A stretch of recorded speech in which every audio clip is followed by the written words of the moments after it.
Kapolres Aceh Tamiang Julhir Destrian SIK MH bersama sejumlah pejabat Polres lainnya adakan giat berbuka puasa bersama serta silaturahmi dengan anggotanya. Selain silaturahmi dan berbuka puasa, Kapolres Aceh Tamiang juga menyantuni puluhan anak yatim yang dihadiri dari beberapa kecamatan se-Kabupaten Aceh Tamiang.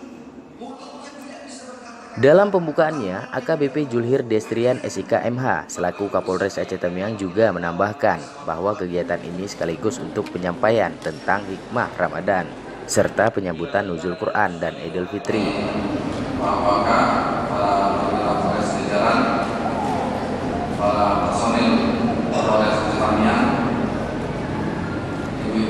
meningkatkan keimanan sekaligus ketakwaan kepada Allah Subhanahu wa Ta'ala sebagai landasan pelaksanaan tugas Polri mewujudkan Kamtibmas yang kondusif dalam melaksanakan tugas.